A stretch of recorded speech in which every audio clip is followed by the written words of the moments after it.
Hello, it's been a little while, but I definitely wanted to jump back into My Father's Dragon. If you've been following along, or if you haven't, you can go back and watch all of the first 6 chapters that we've already read. And tonight I'm going to read you chapter 7. The title of this chapter is My Father Meets a Lion. My father waved goodbye to the rhinoceros, who was much too busy to notice, got a drink further down the brook, and waded back to the trail. He hadn't gone very far when he heard an angry animal roaring. "Ding, blast it! I told you not to go blackberrying yesterday. Won't you ever learn? What will your mother say?" My father crept along and peered into a small clearing just ahead.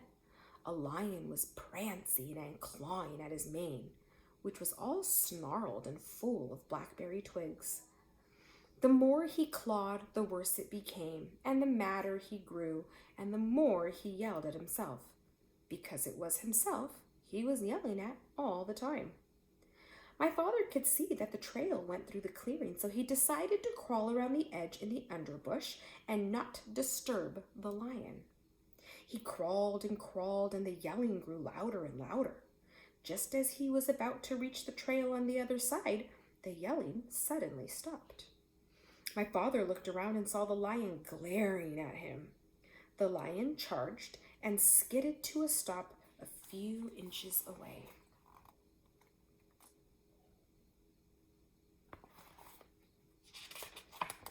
"Who are you?" the lion yelled at my father. "My name is Elmer Elevator."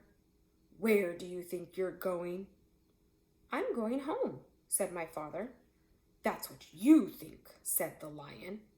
"Ordinarily, I'd save you for afternoon tea, but I happen to be upset enough and hungry enough to eat you right now." And he picked up my father in his front paws to feel how fat he was. My father said, "Oh, please, lion, before you eat me, tell me why you are so particularly upset today." "It's my mane," said the lion, as he was figuring how many bites a little boy would make. "You see what a dreadful mess it is, and I don't seem to be able to do anything about it. My mother is coming over on the dragon this afternoon, and if she sees me this way, I'm afraid she'll stop my allowance. She can't stand messy manes. But I'm going to eat you now, so it won't make any difference to you."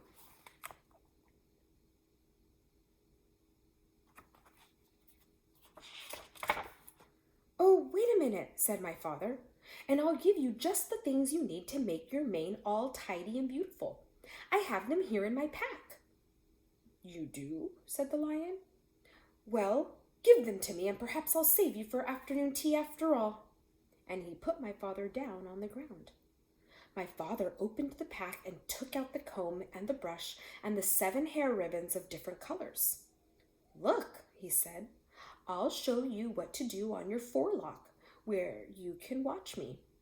First, you brush a while, and then comb, and then brush again until all the twigs and snarls are gone. Then you divide it up in 3 and braid it like this and tie a ribbon around the end."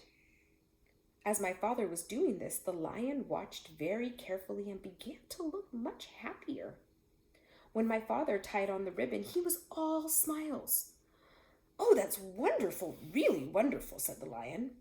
"Let me have the comb and brush and see if I can do it."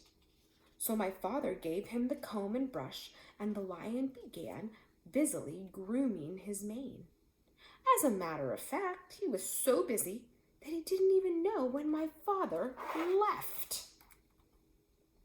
Isn't that silly? He's brushing his mane. And that's the end of chapter 7.